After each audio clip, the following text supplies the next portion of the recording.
단락으로 보면 우리 7절부터 그 16절까지 보면 각 사람에게 주신 은혜에 대해서 가르쳐 주고 있습니다. 그러나 읽었던 오늘 본문은 특별히 7절부터 10절에 있는 말씀이 구원의 은혜를 주셨기 때문에 구원의 은혜라고 하는 제목으로 말씀을 드립니다. 우리 내일 아침에 우리 주일날 아침에 볼 때는 11절부터 보면은 거기에 각 사람에게 은혜를 주신 그 분량이란 우리 내용이 나오죠. 오늘 읽었던 말씀, 각 사람에게 준 그 선물은 모두 그 구원의 은혜를 오늘 본문 안에서 7절, 8절, 9절, 10절에서 가르쳐 주고 있습니다. 이 구원의 은혜가 어떻게 설명되고 있느냐? 7절에서 우리 각 사람에게 그리스도의 선물의 분량대로 은혜를 주셨나니, 이 말은 우리 단락으로 전체 14절까지 있는 내용을 전체 말씀을 드린 거예요.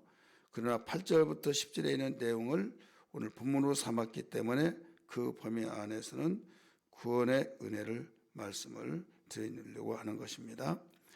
여기에 이 그리스도의 선물의 분량대로 은혜를 주셨나니, 이 내용은 우리가 이미 말씀드렸던 것처럼 이 은사의 은혜를 일러주고 있습니다. 그러므로 할 때 우리에게 은사가 주어지기 전에 구원의 은혜가 먼저 주어지죠. 예를 들어서 살아있는 사람에게, 일꾼에게 호미를 주고 또 어떤 제초제를 주고 여러 가지 일 시키는 사람이 연장을 주듯이 아무도 없는데 연장을 줄 수는 없잖아요. 그래서 구원받은 사람에게 은혜를 주신 것이 성령 충만도 은혜고 또 은사도 은혜요. 그래서 은혜란 말은 선물이란 뜻입니다. 많은 사람이 은혜 이렇게 말하는데, 은혜가 뭐냐면 은혜, 믿음이 뭐냐면 믿음 이렇게 말하면 할 말은 없지만은 은혜는 선물이란 뜻으로서 하나님이 우리의 인간에게 주신 은혜예요.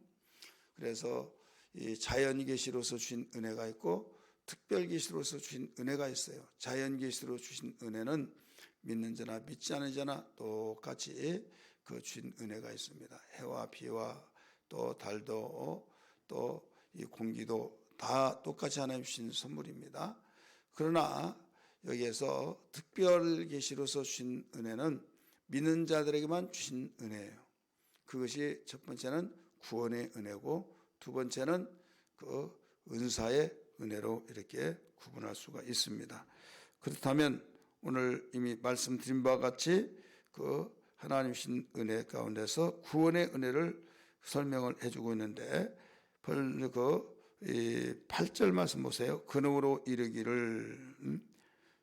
은혜에 이르기를 그가 위로 올라가실 때 사로잡혔던 자들을 사로잡으시고 사람에게 선물을 주셨다 하였도다. 이 말씀은 인용을 해서 말씀하고 있는 것입니다. 인용을 자세히 잘 가르쳐 주고 있어요. 그렇기 때문에 여기에서 위로 올라가실 때, 예수님이 부활 승천하실 때를 말하고 있는 겁니다.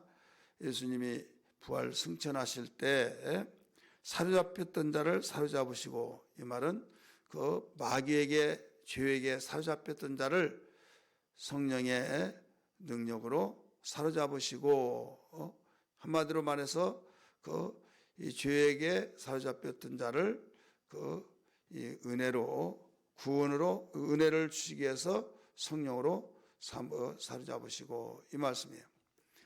이 사로잡는다는 것은 내 것이란 것이죠. 내 것. 고기가 바다에 널려 있습니다. 그러나 아무리 많이 있더라도 내가 잡지 못하면 내 것이 될 수가 없어요. 잡으면 내 것이 되는 겁니다. 마찬가지로 우리 인간을 하나님의 형상으로 지음받아서 하나님과의 소통하게 만들고 교제하면서 살도록 만들어 놨어요. 그런데 마귀가 사로잡아 버린 겁니다. 에덴 동산에 한 사람이 불순종함으로 모든 사람이 죄인이 되어서 한 마리 잡으면 계속 줄줄 따라오듯이, 또 거기에 모여 있는 것을 뚜껑을 덮으면 다 그 사람의 것이 되어지듯이, 여기에서 진자는 이긴 자의 종이 된다 하는 말씀처럼 베드로후서 2장 19절에 나오죠. 진자는 이긴 자의 종이 된다. 마귀가 시험할 때 그 말을 분별하지 못하고 덜썩 물어버렸던 것처럼 결국은 마귀의 수중으로 들어간 거예요. 그래서 마귀는 사로잡은 겁니다. 그래서 누구에게 사로잡히느냐에 따라서 복이 되기도 하고 저주가 되기도 합니다. 마귀는 도둑질하고 죽이고 멸망시키러 왔기 때문에 요한복음 10장 10절에 가르쳐주고 있죠.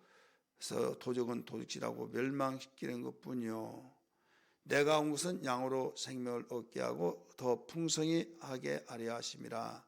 요한복음 10장 10절 한 구절에 도적 곧 마귀를 말하고 있는데 마귀가 오는 목적과 예수님이 오신 목적을 잘 비교하면서 가르쳐 주셨습니다. 여기에 마귀에게 사로잡혔던 자를 죄의 마귀는 죄를 지음으로 시작되었죠. 그래서 죄에 사로잡힌 자, 마귀에게 사로잡힌 자, 그들을 하늘로 올라가시면서 이제는 누구를 사로잡았어요? 주님이 사로잡았다 이거죠. 건져냈다 이거죠. 건져내서 너는 내 것이다. 이렇게 말씀해 놓은 거예요. 우리 8절을 다시 봅니다. 그가 위로 올라가실 때, 승천하실 때, 왜 그러면 십자가에 죽으시면서 다 이루었다라고 말씀하셨기 때문에 그때 이루어진 것인데 왜 여기에서 하늘로 올라가실 때, 위로 올라가실 때를 그 말씀을 기준으로 삼았느냐. 여러분 어떤 일이든지 객관적으로 공식 선포하는 날이 있고 비공식적으로 이루어진 것이 있어요. 그래서 모든 만방에 알리는 것은 공식적으로 선포하는 것을 시점으로 봅니다. 그러나 이 집행하는 사람들만이 아는 완성이 있고 만인이 알게끔 알리는 알림이 있다 이거죠. 그래서 십자가 못 박혀 죽으신 것은 우리의 죄값을 지불하기 위해서 죽었다는 걸 알고 있죠. 그런데 모르는 사람이 있죠. 그래서 예수님이 부활이라고 하는 놀라운 생명의 증거가 된 부활체로 나오셔서 40일 동안 계시고 하늘로 올라가셨어요. 그렇기 때문에 부활을 통해서 예수님이 의로우신 분이고 부활을 통해서 하늘로 올라가실 때 이제는 부활만 하더라도 신비요 또 하나님의 절대적인 능력인데 하늘로 올라간 것은 여러분 역사 이래 하늘로 올라간 사람이 없잖아요. 근데 예수님은 죽으셨다가 사흘 만에 살아나시고 40일 동안 계시고 하늘로 올라가셨다 이거죠. 그래서 이것은 만인에게 증거가 되어지는 공식선언과 같은 사건이기 때문에 이 시점을 통해서 내가 모든 자들을 이제 죄에 사로잡힌 자를 내가 사로잡았다 이거예요. 그렇기 때문에 이 말을 아까 말씀드렸던 것처럼 주님이 승천하실 때 마귀에게 사로잡힌 자를 이제는 은혜 주시기 위해서 성령으로 사로잡은 자가 되어서 사람들에게 선물을 주셨다 이거예요. 이 선물은 구원의 선물을 말하고 있습니다. 그러면 이제 설명을 또 합니다. 9절에 위로 올라가셨다 하였은즉 땅 아래 낮은 곳으로 내리셨던 것이 아니면 무엇이냐. 자, 올라가셨다. 그러면 어디를 기준하냐. 올라가면 하늘을 기준하죠. 그러면 아래가 있다는 거죠. 아래. 그래서 땅에 주님이 이 땅에 오셨죠. 내려오셨다. 보내심을 받고 오셨어요. 그러면 올라가셨다면 그래서 하늘로 기준해서 아래 있었던 자가 아니냐. 그래서 올라오신 것이다. 승천하신 것이다 이거죠. 이제 내리셨던 그가 곧 모든 10절에요. 내리셨던 그가 곧 모든 하늘 위에 오르신 자니 이는 만물을 충만하게 하려 하심이라. 이제는 또 이 땅을 기준으로 볼 때 올라가셔서 보좌 우편에 계시죠. 그래서 모든 만물의 충만함이 있게 알게 하려 하시는 것이고 만물의 충만함을 충만하게 하려 하심이라. 주님이 보좌에 계셔서 이제는 당하시지도 않고 이제는 보좌에서 우리를 위해서 기도하시고 기도대로 되어지는 놀라운 우리에게 이제 나는 아버지께로 갔고 너희는 이 땅에 있을 텐데 내가 너희 보존을 위해서 하나 되기 위해서 기도하고 있다 하신 것처럼 하늘에서도 기도하셔서 때가 되면 아버지의 작정하신 그날에 이 땅에 오셔서 온전하게 그 하늘로 데리러 오신다 이거예요. 그렇기 때문에 우리에게 어마어마한 이 선물을 귀한 선물을 주시는데 가장 큰 선물이 구원의 선물이다 이걸 알려주신 거예요. 그래서 각 사람에게 각 분량대로 선물을 주셨다라고 하는데 우리는 믿는 자에게 똑같이 똑같은 그 선물을 구원의 선물을 주셨다.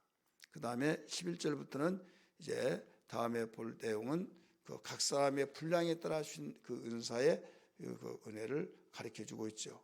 오늘 우리가 기도할 때 하나님 부활 승천하심으로 죄에 사로잡혔던 우리를 성령으로 사로잡아 주셔서 구원의 선물을 주신 은혜를 감사합니다.